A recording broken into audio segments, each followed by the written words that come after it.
Welcome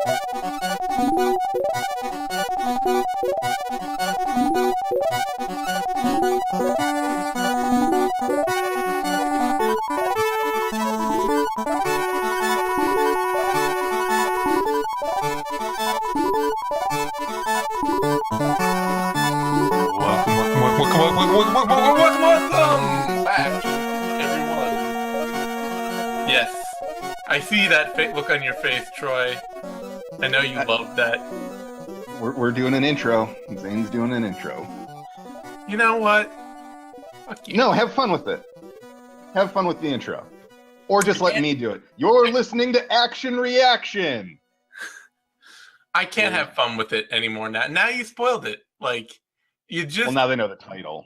You just put a big, like, facial expression dump all over my good time. Facial dump sounds like a good time. Okay, well, welcome to Action Reaction, everyone. On that note, with me, Zane Simon, and my thoroughly degenerate co-host, Troy O'Diamonds. And we are back to talk about our favorite action movies in a wholly unstructured and completely spoiler-filled, really just messy as fuck way as possible. We were away. We're now trying to be back on a regular schedule, and this week I've forgotten our theme. I prepared a movie, but I forgot the theme. I knew what the theme was, and I prepared a movie for the theme, and then I forgot the theme. So what's the theme, Troy? I think you announced it on our last reaction episode. The theme this week is Ghosts of the Past. Spooky. Although I did not pick anything with ghosts, actual ghosts in it. So if you did, then screw you for not being metaphorical. You know, we'll get there. You'll see it. And also, we talked about this before, and I don't know why we said this is Ghosts of the Past instead of just ghosts. There aren't ghosts from the future, Zane. There aren't time-traveling ghosts. Look, we're trying to be a little bit dignified here. You know, you got to dress things up. You got to make the language a little bit flowery. You got to give people some presentation. Fucking writers never knocking anything down in editing. Hey, you know what?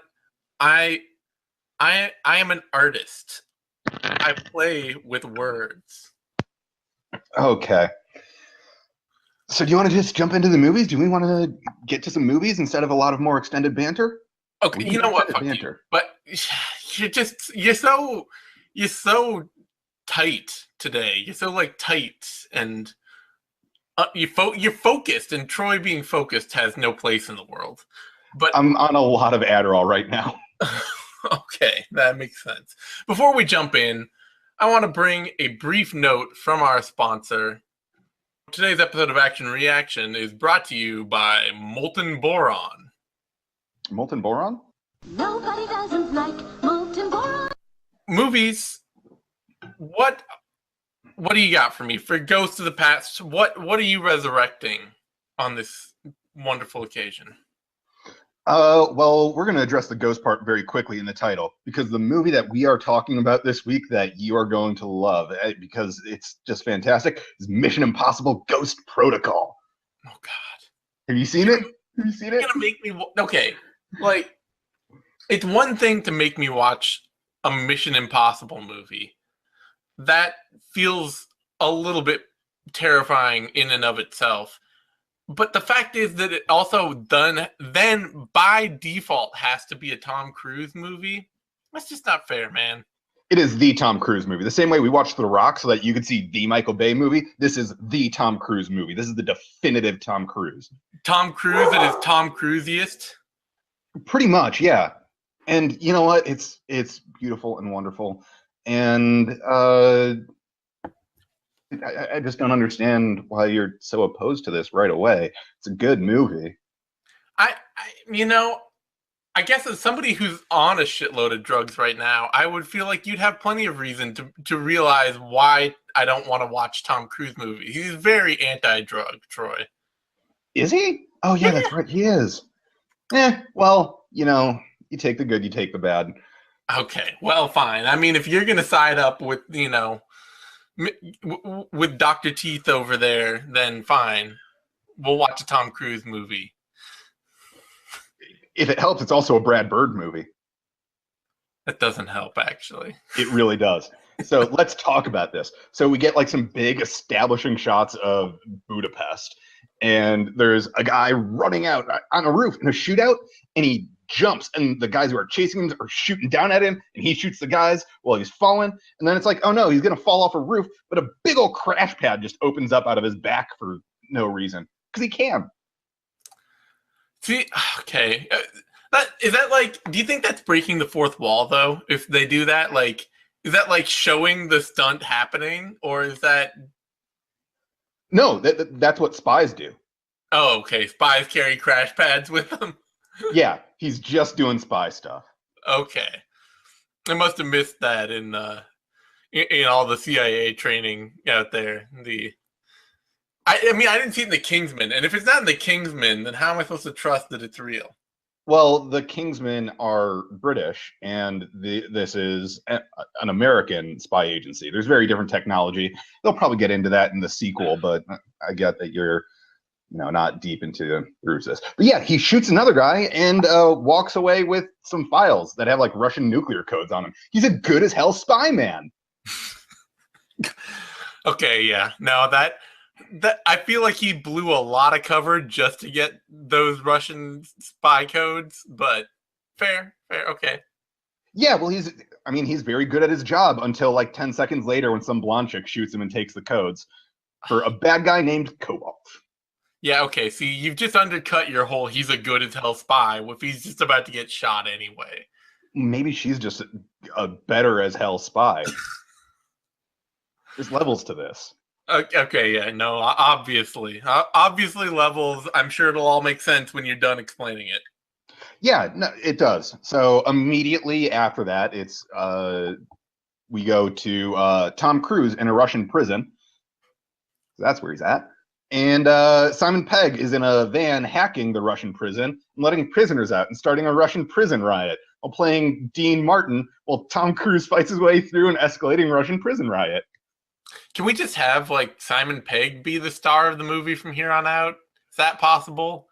He's, I would probably say, like the second largest character in this, and he's very good. Well, he's always very good. I would love for it to like Tom Cruise just dies in the prison riot, and then the rest of the movie is about Simon Pegg trying to deal with all the paperwork. I'm gonna ruin this for you. This isn't like Smokin' Aces where your Ben Affleck dies very early. You're gonna have to deal with Tom Cruise through the duration of this film. God damn it. Yeah. All right. But if a Russian prison riot while someone's pumping Dean Martin through the speakers isn't good as hell, I don't know what you're thinking. Okay, so, it is. I just have to take the like slight downgrade to it and still enjoy it. I can do that. Okay. I can be the bigger man here. And enjoy that there's just stuff on fire and Tom Cruise and his Russian buddy get into a basement and Paula Patton is there and blows up an exit for them. It's fun. They got capers. All right. It does that. Russian prison riot stuff blowing up. Simon Pegg. I'm allured. Okay. So some other stuff happens, and then they have another mission, which we can talk about the other stuff later. Their next mission is to infiltrate the Kremlin within 5 hours and get info on this big bad Cobalt before he can destroy it. Why not? Because why not? Why not have a mission to infiltrate the Kremlin within 5 hours? Within 5 hours. They don't got a whole lot of time, not a whole lot of time for planning. So boom, sweeping shots of Moscow right away. That's our next thing. It's awesome. Tom Cruise and Simon Pegg are also in disguise. And they're just conning their way past security and using like fucking sound projecting gadgets. And question. Yes. Are they in disguise as one another? Because that would also be amazing. Okay. I will grant you a little bit of your Tom Cruise hate here. I don't think he can pull off Simon Pegg. I don't think he has the reach for that. It would be pretty remarkable, though, if Tom Cruise tried to disguise himself like Simon Pegg, and then you see Simon Pegg right there, and he's doing like a spot-on, way better Tom Cruise impression. Yeah, Tom Cruise and Simon Pegg are not who I would cast for my Face Off reboot. I see, having recently watched Face Off again, I think that they should do a Face Off reboot where Nicolas Cage actually plays all the roles Eddie Murphy style. Okay. So he just plays John Travolta's role, but in a fat suit, like in a John Travolta fat suit. And have you not been watching the things Nicolas Cage has been doing lately?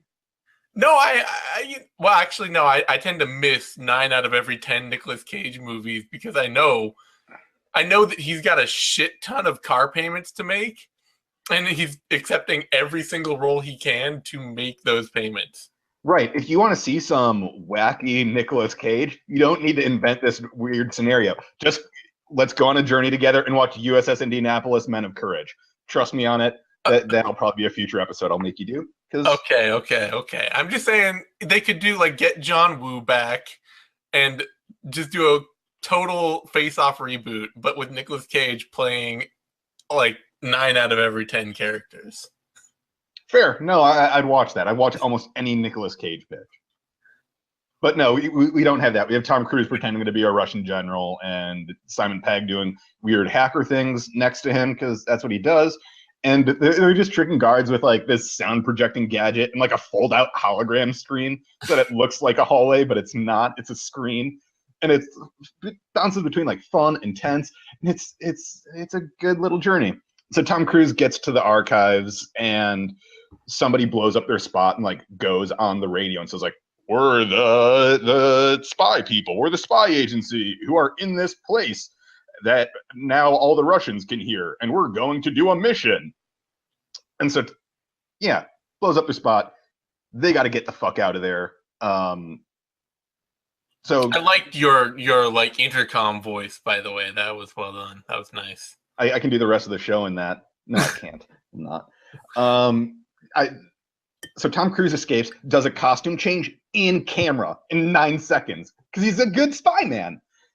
And then as he's walking away, the Kremlin blows up. The entire fucking Kremlin blows up. They blow up the Kremlin. They framed him for blowing up the Kremlin. I feel like I would have, see, I don't want to be a Debbie Downer here, but I feel like I would have remembered if the Kremlin blew up. This seems awfully fictional to me. Yeah, I mean, we can do alternate histories. Okay, alternate history. Tom Cruise blows up the Kremlin dressed as Simon Pegg. I'm there. Okay, sure. That's what you're taking from this. So some other stuff happens. There's Tom Cruise on a zip line, a car flipping into a river, the USA disavowing Tom Cruise and the whole spy thing. But also, even though they do that, fuck it, another mission. Why not? That's what we're going to do. Always another mission. I mean, should you choose to accept it? What's the point of having Tom Cruise if you're just not going to throw missions at him nonstop? Yeah. And so they give him another mission, and also they give him a Jeremy Renner. Wait, no. Okay, remind me. What's the Jeremy Renner in this situation? Jeremy Renner is he's kind of just a logistics guy. Okay. Yeah. Standard nerd. A little bit, yeah. Like he definitely works for top secret agency, but he's a logistics guy. Yeah. So yeah, we got all that going. And we got to go to Dubai now. We go to Dubai for the next mission. Because we find out that Cobalt wants to nuke the entire world because that helps evolution. Of course. And because they also have a massive shooting budget they need to justify, and so they got to go to as many exotic locations as possible. Yeah, also Cobalt's a code name. He's Hendrix now. Oh, okay. Yeah, that's the guy's... No, I was really sold on the idea that he was named Cobalt before. Look, you've been disrespecting this movie. I wanted to make sure you're with me on it. So the Okay. plan is to trick the dude buying the nuclear codes and the lady selling them, the blonde lady from the first scene, that they're in meetings with each other, but it's really each of them are in different rooms meeting with either Tom Cruise or Jeremy Renner in different rooms, and hopefully they don't know who each other look like. So how In close the is Burj Khalifa. They're in the Burj Khalifa doing this. how close is it to that scene in Spy where they meet with Salsa Dudiev, which is still, I think, one of the all-time great movie names, to buy the nuclear codes, or to buy the nuke, or to sell them the nuke? I don't remember that scene specifically. I mostly remember that movie for Jason Statham yelling stuff a lot. Had my arm ripped off, and I sewed it back on with my other arm. Yeah, I would say there's at least a passing similarity. Okay. So they're in the Burj Khalifa, and also they need to hack the server, which is somewhere near the top. And Tom Cruise has to climb outside so that he can get to it. He has to climb the Burj Khalifa. It doesn't fucking matter. This movie's amazing. Oh Lord. So there's a whole set piece of the Tom Cruise climbing, but you'll get that when you get to it. After that, there's parallel meetings of Paula Patton talking to Hendricks, who has a guy to validate that the codes are real. Tom Cruise and Jeremy Renner are meeting Blonde Assassin Lady, and it all goes well until it all goes to shit. And then the Assassin Lady tries to have him killed while she gets away, which turns into a fight with Paula Patton, who isn't supposed to kill her, but sorry, she boots her out of the Burj Khalifa and kills her. Just boots her out the gosh dang window, kind of by accident. And the main guy's leaving with the codes, and there's Russian cops all of a sudden who are stopping Tom Cruise because he blew up the Kremlin. And they found him. Yeah, they got to do something about the guy who blew up the Kremlin. Well, yeah, I mean, granted, they do. Maybe, so that would be like a whole research point for me with like, how close is Russia with Dubai? How easily could they send a police force there to arrest somebody?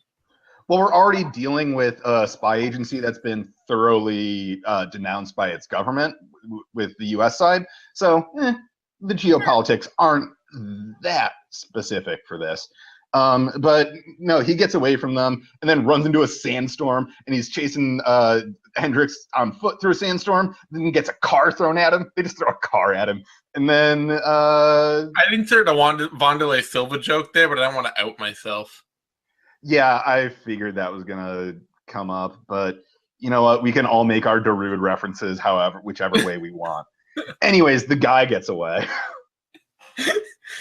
He runs into a club which is playing Sandstorm, which is just as bad. And then leaps out a window into an actual sandstorm. Yeah, so this is bad. The bad guy has nuclear launch codes. And then some other like character development stuff happens. Like they find out Jeremy Renner's actually a good agent with good agent skills who's been lying, saying he was a guy who just did logistic stuff because he was overseeing a mission or security for Tom Cruise and his wife at some point when his wife got murdered, and then he stopped doing active field stuff after that because he got Tom Cruise's wife murdered. And some other things like that. It's whatever. Bullshit. Absolute bullshit. Yeah. So then they got another mission. Fucking hell. So, like, I gotta ask at this point then, would you say this movie actually has a plot so much as it has a series of fun ideas that they strung together to make a movie? Well, I said there's some mild character development. Okay, you did throw that in, that there's some mild character development. And I have kind of yada-yada'd over a few things. Still, leaving all that aside, I mean, there's some missions. There's a shit in locations. For one movie, there's a shit ton of missions. The first Mission Impossible movie, I feel like I only recall like one mission. Yeah, but this is Mission Impossible 4. And there have to be at least 4 missions per. Like they've been increasing. Mission Impossible 2 had 2 missions. 3 had 3, 4 has 4. Yeah, it's Missions Impossible at this point. Missions Impossible. Okay. Yeah. Or Mission Impossibles. I don't know how we pluralize this. Anyways, I just like the idea of like a tiny S in the poster. It says like Mission Impossible, and then there's like a little tiny S painted in there. Yeah, or whenever the next one comes out, we should just write that in on every poster we see at a movie theater. It's Missions Impossibles. There you go. But yeah, so they're in Mumbai for a way to access a satellite or something, whatever. It's a mission. And so we get Paula Patton seducing a Indian telecom CEO, while Jeremy Renner is jumping into a supercomputer. And I didn't get that wrong. He's jumping into a supercomputer because it's that big. Is it and like 50 PlayStations hooked together, like the U.S. military has apparently? Essentially, yeah, but with a big ass fan, with a big spiky thing that you really don't want to fall on, and he's just hovering above it with magnets that Simon Pegg is controlling. His missions. Man, if you Google search images of Paula Patton, there's a lot of almost porn out there. Oh, that is useful information to me and our listeners. Well, I'm just saying, like, I don't have any frame of reference for who Paula Patton is because I don't think she's been in actually any like good movies. So no, she's in this, and that's about it. Yeah. So if I look her up, I'm like, oh yeah, there's a lot of very like tight-fitting outfits and low-cut dresses. Yeah, I mean, she was in Warcraft. Oh, okay, yeah. That's her thing. That doesn't help me any. I mean, of all the video game movies I'm gonna see, Warcraft was least likely to be one of them. Okay, fair enough. I mean, did you see Warcraft? No. There I you have standards. Exactly. Those standards begin and end at Doom. Doom is Doom may be the best video game movie. I have personally taken on that feeling. It really is. But yeah, so we're still in the mission. The bad guy is hacking faster than the good guys are. The Russian police are there arresting Tom Cruise again because that's what they're trying to do. And Jeremy Renner is aggrieved and just over this shit because that's really his best role. So then, what else do we have? Tom Cruise and Paula Patton are going for the bad guys who are running away with the launch codes and about to launch a nuke. And the connection to the satellite that they did with the hacking or whatever, it doesn't matter. The nuke launched. They launched a nuke. There's a nuke in the air. So everybody besides Tom Cruise is like trying to rewire everything to disarm the warhead while it's in the air after all the wires got torn out by a bad guy. And he chases Hendrix to like this massive parking garage, but it's not like a normal looking one. It's like a cylinder and a bunch of like car elevators that point towards the center. It's like a revolver of cars. All right, I can understand that. So it's like an awesome parking garage. It's like if parking garages were only awesome. Yeah, it's a cool as hell parking garage, and that's where they fight. They got to fight over the briefcase with the way to access the nuke to turn it off, and it's Tom Cruise and the bad guy fighting each other with cars, and then just dropping cars on each other. So I mean, that actually does sound really cool. I gotta admit, it all sounds super fun. Where did the Ghosts of the Past come in? Was that just like the Jeremy Renner character, or is there some other? Well, it kind of comes around there. But first, while they're fighting with the cars, we got to get through the cars. The bad guy grabs the case and he has it, and he's like, "No, fuck it, I'm jumping off of this and dying because I care about getting these nukes off." He believes in it. He's not selfish. He really believes that it's the best thing for the human race to murder with nukes.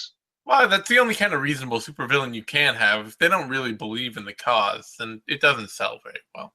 Yeah. And then so Tom Cruise just gets in a car and drives off of it and nosedives, and the airbag goes off, and he lives and stops the nuke. That feels unlikely. I mean, I don't want to like. I don't want to pretend that like I have a moment where I can't suspend disbelief for a dumb action movie because I really don't. But I just want to say, like, driving a car off a building and being saved by the airbag feels very unlikely. Does it seem more or less unlikely than that being the exact point where the Russian police walk in and are like, oh no, Tom Cruise is good? Okay, sure, fair. Or does it seem more or less likely that it turns out instead of Tom Cruise's wife actually being dead from Jeremy Renner's failure, that was just a distraction Tom Cruise made, and then he murdered some other people. That was all a distraction for keeping his wife alive but away from him, and he only sees her like once a year when it's safe. Okay, see, that's just hilarious. That's the ghost. Damn it. Oh, we got ghosts. God damn it. That is the dumbest ghost imaginable. Like, that is, like, she might as well be wearing a sheet with eye holes in it level of ghost. Like, only appears on screen going, woo! Almost everything I yada yada'd over centers around this. So it's really a Paul over the entire movie. This is why it felt like there wasn't much plot or much driving it, is because I didn't want to ruin that for you. And the missions. Yeah, there's a lot of missions. And, okay, I'm willing to allow that the actual plot of the movie might really help bolster this idea that he's secretly been disguising the fact that his wife wasn't really killed by a guy who thought he killed his wife, and he was actually a competent agent had he known that he hadn't killed Tom Cruise's wife, but these are the levels. But what? These are the levels of good spying. There's the guy who got murdered by Blonde Chick. There's Jeremy Renner, and then there's Tom Cruise. Yeah, I guess I feel like they're levels in the way that you're really looking for reasons to hate this movie before you see it, when it's lovely and a good experience. You're going to have a lot of fun with the missions. I'm sure I'll have fun. I'm hoping I'll have fun. I mean, it's a good mission movie. There's definitely a lot of missions. I'm gonna enjoy all the missions. Yeah.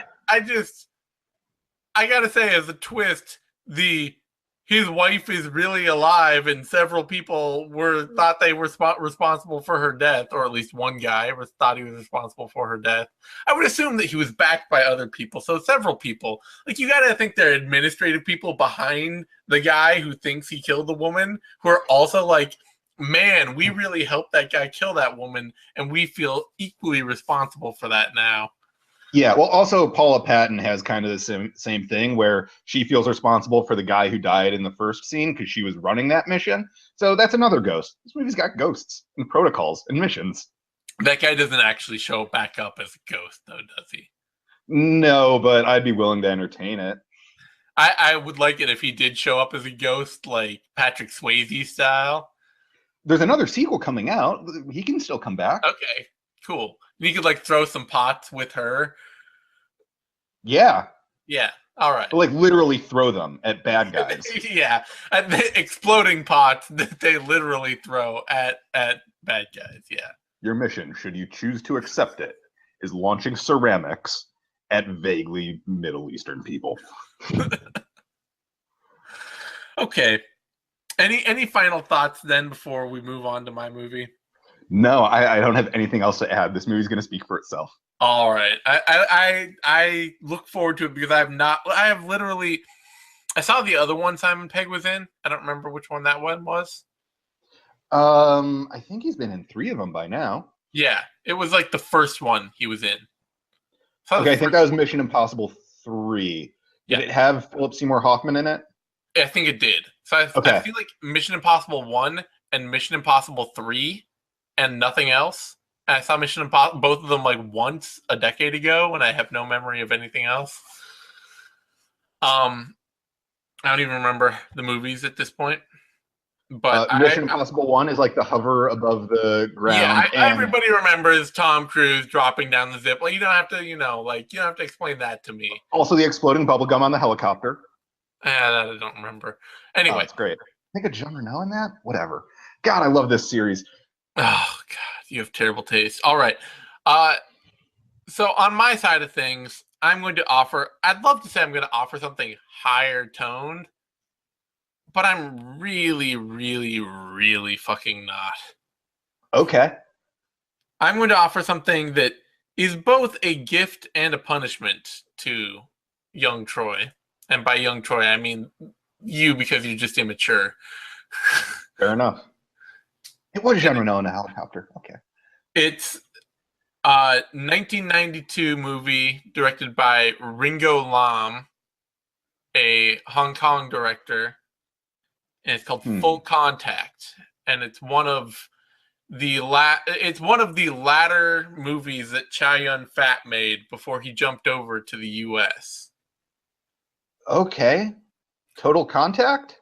Full contact. Oh, Full Full Contact. contact, not total contact. That's probably some. I mean, total full contact could be some porn too. But I was gonna say these both sound fairly porny. yeah, they do sound vaguely like Jenna Jameson movies from like 1998 or something. Yeah. But Full Contact, and it is a awesome distillation of Western action mixed with Hong Kong action at a point that the Hong Kong movie scene was like refocusing. So you just saw Triad Election. Fuck, does this have subtitles? It's in Chinese, so yeah. God damn it. That's the part that punishes you. The part that doesn't punish you is that the dialogue is so fucking superfluous to this movie. Oh, goody. This movie is centered around Chow Yun-fat as a gangster / club bouncer who has a big mom tattoo on one arm and wears short sleeve shirts with a black leather vest over them and a bandana. All right. And rides like a Harley. And stabs people with the switchblade. Okay, I'm in. Yeah. And so, you start out with like a bank robbery where this dude just like straight stabs a chick in the heart and then gets her to open a safe for him after stabbing her in the heart. Is the knife still in the heart? Mm-hmm. Okay. Yeah. And that's not very promising for her. No, it's really not going to leave you with the knife. It's a good knife. The opening credits for this movie have it's like some Chinese characters, some other Chinese characters that say like Full and Contact on either side. And in the middle is like a hand-drawn rose with angel wings coming off of it. Oh, I have that tattoo. Yeah, exactly. It is that level of like ridiculous power metal 80s. Perfect. I'm into this. So you have this like super violent robbery that starts everything out, and this gang of psychotic evil thugs. And then you cut over and you got Chow Yun-fat as a bouncer in a bar, and he's throwing people out. He's doing his bouncer thing. He gets a phone call that one of his bros is being roughed up by a local mobster. All right. So he runs out on his motorcycle. Your electric guitar is like screaming to rescue his bro, who's got his head like rolled up into a car window while people are beating him up. Oh no. And he shows up and he does some it's like pure, basically this is like a mix of like Chow Yun-fat, but in a Jackie Chan movie where he plays Jackie Chan. So all his own stunts, all in camera? Some of his own stunts in camera, but just a lot of that kind of same choreography of like, I'm going to hit somebody and they're going to fly back like 5 feet from the punch. Okay. It's very like Street Fighter Chow Yun-fat in his leather jacket and all that. So he goes and he's like beating up these mobsters. This is one of the scenes I really want to talk about. This is like one of the core scenes of the movie. So, he's beating up these gangsters, and, he's hitting a guy, and the guy, like, flies back 4 feet into a car, and then he kicks him and all that. And so the guys, like, grab these big knives, and Chow Yun-fat, he pulls out this switchblade, and he starts, like, flicking it around. And okay, big knives. Context here, like long for a switchblade, big for more like a Bowie knife. Are we talking? They're pulled out. They're like the semi machete, like a curved machete. Okay. Yeah. So like big, Yeah. And Chow Yun-fat pulls out a switchblade, and he's flicking it around. And this is to give you the absolute picture of this movie. So you remember, like, Chow Yun-fat rides in, leather jacket, bandana, motorcycle, 80s electric guitars, and he pulls out this switchblade, and he's backing up, and it's like pouring rain, and he backs up to the perfect moment where he's suddenly like he's outside in this like car garage, or this garage like taxi stand kind of thing, and he backs up to the point where the rain is dripping off the roof, so that the raindrops just hit the switchblade. And this sounds like a Danny Trejo movie. And it's just like Chow Yun-fat standing there with the raindrops falling on the switchblade. The guys lunge at him, and he starts like stabbing people. Hell yeah! And then he steps back again. There's blood all over the switchblade, and he's back like standing under the raindrops, so the rain is falling, washing the blood off the switchblade slowly. This is cool as hell. It is super fucking cool. And then you immediately cut to like, and like intercut with this is like these montage like sexy dances to 80s rock with his girlfriend like on stage in a nightclub, like dancing, like scantily clad and dancing to all this like power 80s pop music. So you're telling me that there is a mixture of 80s hair metal, violence, and sex all in the same scene? And like your like early 90s, late 80s kung fu style action of like, Jackie Chan style action. Oh my God, I'm sold on this movie. You don't need to tell me anything else. I'm sold. So the eventual plot is, he goes and rescues his bro from these gangsters in this awesome knife fight scene. And his friend was being held and being beaten up because he owed a whole bunch of money to this mob boss. Right. His friend's like, I know how to get the money to pay these guys off, solve all our problems. You rescued me. Let's solve this. And we'll solve it by robbing a bank. Sure. Yeah. Seems, logical way to go about it. That's where I get my money. So to rob the bank, he teams up with the gang of psychos that stabbed the woman in the heart in the opening part of the movie, who are experienced bank robbers. That makes sense. But when he teams up with the psychos, the mob boss that he owes money to goes to the psychos and say, if we'll let you keep any money or anything you take off of this deal if you kill Chow Yun-fat as part of it. Oh. And his character's name is actually translated. It's not in the movie. It's something Chinese that subtitles will never help you out with. But in the translated, it's one of those Chinese names. Yeah, our mouths can't physically make those sounds. But the subtitle version of his character is Jeff. Oh my God, he doesn't sound like a Jeff at all. That's not. No. Oh no. So they rob the bank. Wait, so you're telling me I should just like not turn on the subtitles for this? I would actually, if you could find a dubbed version of this, I would almost recommend a dubbed version because I bet a dubbed version would be amazing. That does sound good. honestly. But so they go, and actually, I don't even think it's a bank. They end up robbing like a truck on the highway, Okay. and they're trying to get away when the psychos all turn on this other, the group of friends with Chow Yun-fat and his wormy friend who was getting beat up and a couple other people. Psychos turn on him, start killing people. Chow Yun-fat tries to get away, and his friend was actually who was a cousin to the psycho gang. He ends up siding with the psychos. And he's like, I want to live. I don't want them to kill me.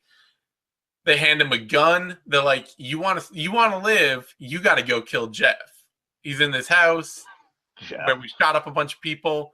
So his friend goes in and he shoots Jeff, shoots Chow Yun-fat, and then they don't even really leave him for dead. Chow Yun-fat escapes, but everybody just kind of assumes he's gone.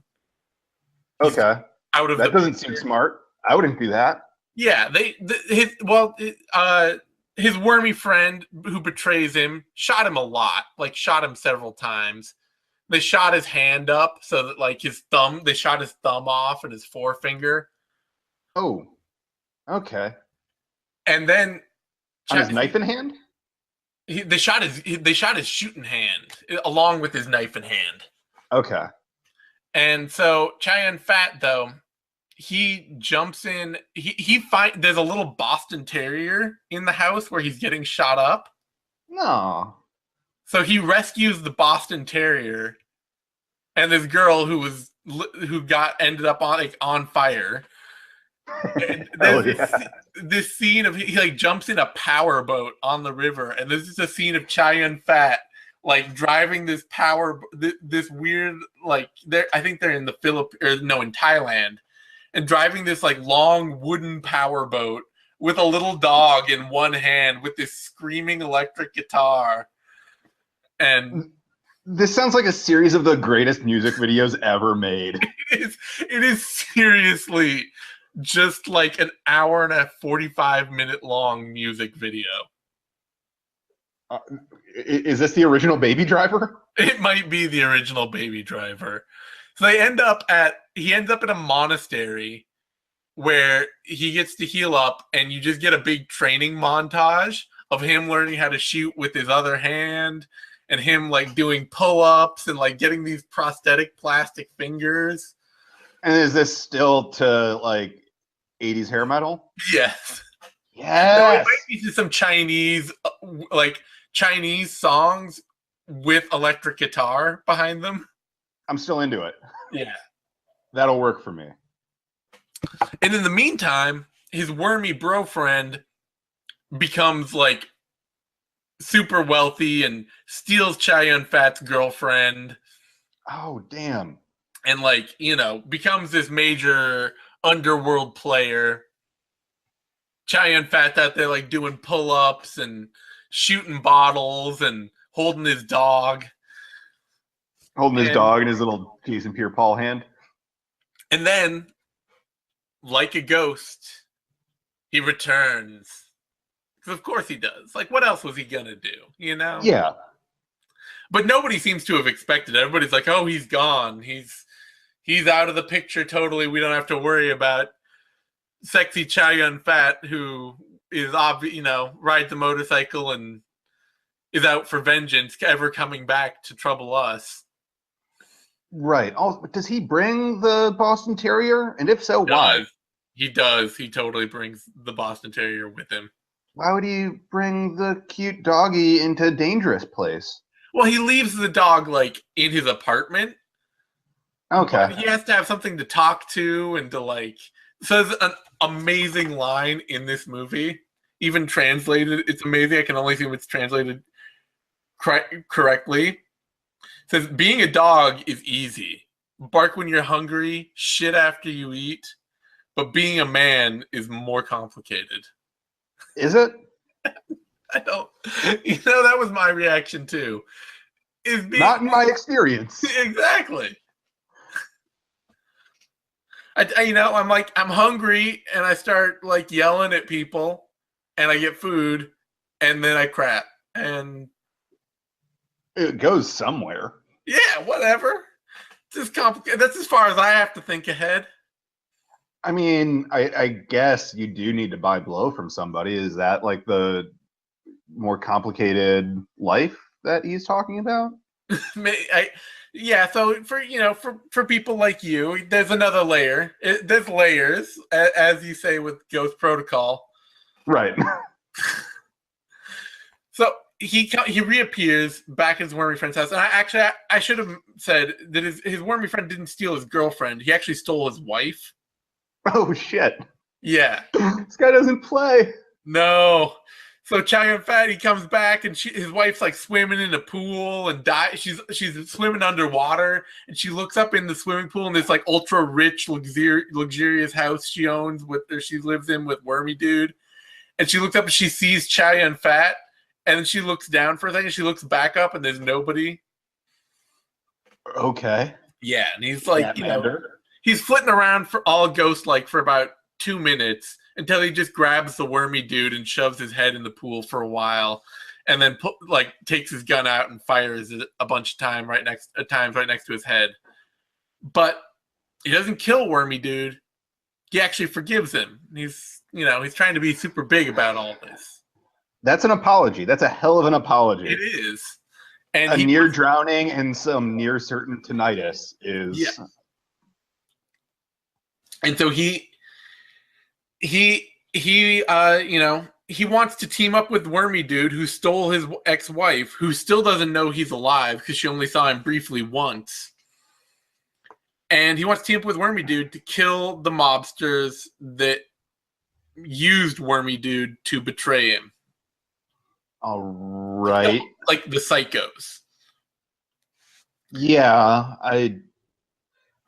not the strategy I would have picked, but okay. Yeah, it's, it leads to a lot more badass shit, which is the only thing that's important. That's true. So the plan they have... So you would say it leads them on another mission. This gives them a new mission. No, I'm not buying into your movies through missions bullshit. No. This is not how not every movie is run by missions. I mean, it sounds like a mission, but okay. I'll watch it. So their mission, if they choose to accept it, is that the psychos are working with the mobster that paid them to kill him to run an arms shipment of explosives. Cool. Oh, it's explosives. Yeah. That's So gonna be... Wormy Dude, who betrayed Chow Yun-fat, is screwing one of the psycho people, this chick, whose translated name for the subtitles is Virgin, and who all she does in the whole movie is try to have sex with people. I was gonna guess her name is Jeff. Her name was Pepe. Yeah.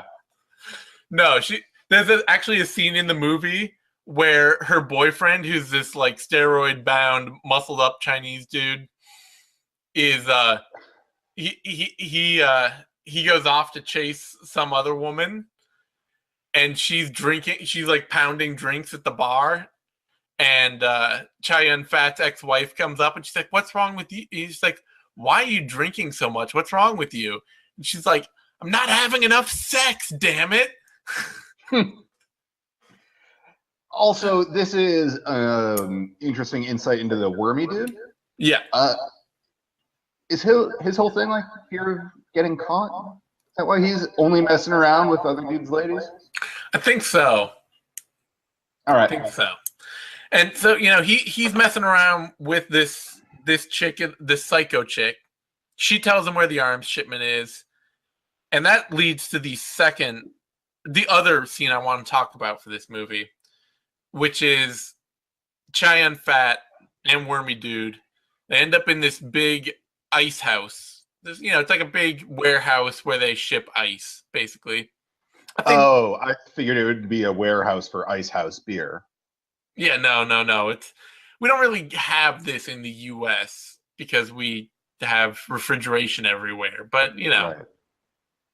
in other parts of the world, they have warehouses where they store ice. I'm sure we do in the US too, and I'm just being ultra like xenophobic or something, but Maybe whatever. we have an ice house. That's right. We probably do. So they show up at this ice house and they are looking for this arms shipment that's being run through there. It's like a gang of dudes that are there to protect it.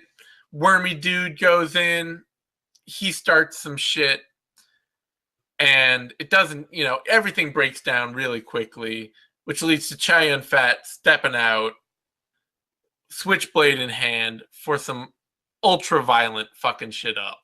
Yeah. And it's these low level mobster lackeys trying to fight Chow Yun-fat. He grabs one of them pretty quickly, and basically all the fighting in this whole scene is just Chow Yun-fat using the low level mobster lackeys to deflect other low level mobster lackeys. Beautiful. And there's a point where one guy grabs like an ice hook off a rack, and he starts swinging at Chow Yun-fat, who grabs another one of the guys and puts him in front of it. The dude gets the ice hook like right in the heart, and Chow Yun-fat, he then like punches the other guy away. He's kicking ass. And he turns to the dude with the hook in him, and he's like, "Where are the weapons? Where's this shipment?" And the guy won't tell him. He takes his hand, he just slaps the hook into him harder. Ooh. And you're just like, ah. Wait, is this like a hook on a chain? Am I picturing this right? Like, is this some Hellraiser No, it's shit? like a pole, or it's like a big metal rod with a hook at the end. It just gets stuck in the guy, and the guy's just there with this hook in him, and then Chow Yun-fat just turns and slaps it. And you're just like, ah. The guy still won't tell him. And so Chow Yun-fat's like roughing him up, and this other guy comes after him. Chow Yun-fat pulls out his switchblade and slams it through the other dude's hand into a block of ice, and then pulls the guy with the hook in him up to look at the hand with the knife in it. He's like, "Where's the shipment?" The guy tells him at that point that it's in a boat outside. You could have saved yourself a lot. Yeah, he really he didn't have to go through all this. At that point, they're going outside to find it, and some dude, they follow some dude who ran out before him, one of the lackeys, and the guy tries to jump Chow Yun-fat, who then hooks the guy, who then grabs some chain, wraps it around the guy, and then the wormy dude kicks him off a platform, because they're like multiple stories up in this big ice house thing. They kick the dude off, and he like flies out with this chain around him, and like is like slammed down into the air with the chain. And of course, it's Hong Kong in the 90s, so like in the early 90s, so they're just like, we'll just throw a stuntman out there with a chain on him. It's no big deal. Oh my god, that's amazing. Then for no particular reason, Chow Yun-fat jumps like 3 stories down onto the boat, or like onto a lower story right next to the boat, and shoots some people, finds the weapons. Is just the most ridiculous, awesome, needlessly violent action scene. I am excited for this.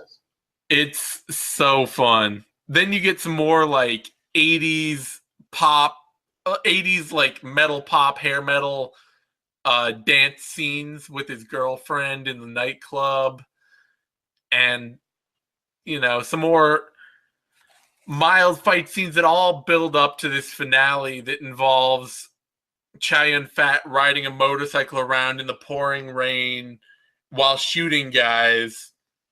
And then eventually, first I actually have to mention this. He's in a nightclub where he gets in a gun duel with a guy, and they shoot at each other, and the bullets hit each other. Like they both shoot at the same time, and you see the bullets like fly out of each gun and then connect in the middle. Fine. It's all the stupidest, like most awesome, ridiculous action movie crap packed into one movie. I'm suddenly trying to remember the name of that. I guess you could call it a gun opera. The one with Angelina Jolie and Morgan Freeman. Oh, it's where they bend the bullets. Wanted. What was it called? Start with the W. Wanted. Wanted. There you go. Yeah. Yeah. If we want colliding bullets, we can watch Wanted. There you go. You want to watch Wanted? I think. Well, I don't. I think this movie's better than Wanted. Okay. It's at least more fun in its ridiculousness. Okay, but does this have now again one of our favorite recurring cast members, very forgettable Common? Because he's also in Wanted and very forgettable in it. I forgot he was in that movie. Exactly. He's perfect. No, it doesn't have Common. It has less like. It's like that if it weren't full of. It's like that if it weren't a movie full of people trying too hard to be in that movie. Yeah. Like this movie feels like everybody really showed up for this movie and thought it was great art at the time, whereas Wanted feels like everybody really wants to make a stupid shitty action movie and they're really trying hard to make the stupidest shittiest action movie they can. Yeah, with James McAvoy trying to be a Fight Club Edward Norton in it. I mean, this movie ends so okay, because it's Hong Kong in the early 90s and they're any classic random movie I present to you is always the most like randomly un-PC movie ever. I was gonna say, is there good racism in this? There's not good racism, but the villain is just randomly gay, and it doesn't really come up at all, other than like a couple of boyfriends hanging around, and then at the very end, he like really shows up as gay, and you're like, oh, I guess he's gay, and so he's just kind of evil because he's gay, or gay because he's evil. I don't know. It's not good. Yeah. But he gets shot in the heart by Chow Yun-fat. And he's to blame? And because, darling, he gives love a bad name? Oh, God. You've been priming me with bad 80s music. This movie would be totally appropriate with that. No question. But he gets shot through the heart, and he's dying, and he says something like, even though we're not related, I want to die with you, to Chow Yun-fat, because he shot Chow Yun-fat too.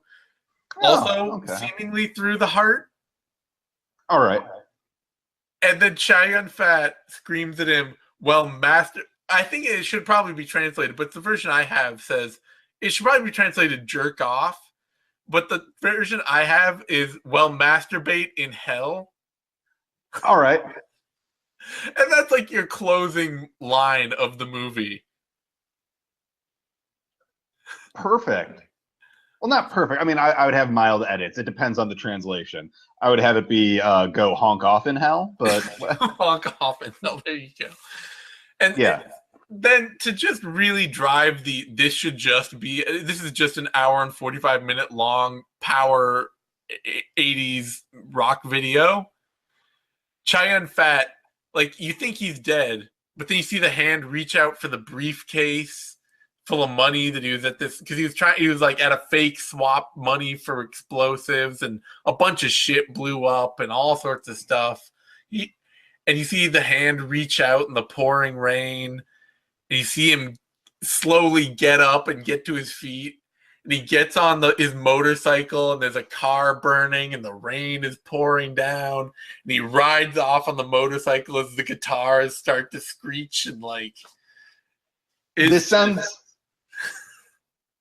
It sounds like you're describing like the second best Dio music video. It is absolutely an hour and 45 minutes of the second best Dio music video. Right, because nothing's going to unseat Rainbow in the Dark. No. But it's right there above Ride the Tiger. Yeah. Okay, I'm ready for this. Yeah, you'll love it. You have to read subtitles, but you don't really have to read any of them. It doesn't sound like I do. This movie is just all like awesome action scenes and Chow Yun-fat being the most. I mean, if he hadn't made The Killers and Hard Boiled, if he hadn't done the John Woo stuff, the super gun opera stuff, this would absolutely be the most badass version of Chow Yun-fat. Okay. I'm You got down your for it. like black leather vest and the like I said, it's like the mom. It's like the traditional like heart with the ribbon around it, mom tattoo on his arm. Right. And the bandana, and it's so good. Yeah. Oh, now I'm almost upset that this wasn't in my life already. Yeah, you'll love it. So that is our Ghosts of the Past. I got nothing more to say about that movie, and I'm willing to give Mission Impossible another shot. You really should. It's missiony. It's mission. It sounds like there are missions coming out the wazoo, which is where missions usually come out. Pretty much, yeah. And again, it's where Brad Bird took over the series, and Brad Bird, he's amazing. He's only done good things besides Tomorrowland, which we won't talk about. All right. Well, look, if you're not going to trust the director of The Iron Giant and The Incredibles to go hard, come on. Okay, fine. I have a thing about like sentimental animated movies that really doesn't do a whole lot for me as much as it should for me, but I still love animated movies, so I can't hate on that. Okay, so take a guy whose directing credits were Iron Giant, The Incredibles, and Ratatouille. You're like, hey, make a huge budget summer blockbuster because we trust you. I do love Ratatouille. That's true. Of the three of those movies, I own Ratatouille. That's a quality movie. It's pretty good. All right. On that note, you can find me on Twitter at TheZaneSimon. You can find Troy on Twitter at PDLMMA. You can find us on SoundCloud and YouTube, Action Reaction. Subscribe, like, love, live, learn, laugh, all those good things. And we will be back in just a few days having watched both of these movies. This podcast will explode in 15 seconds.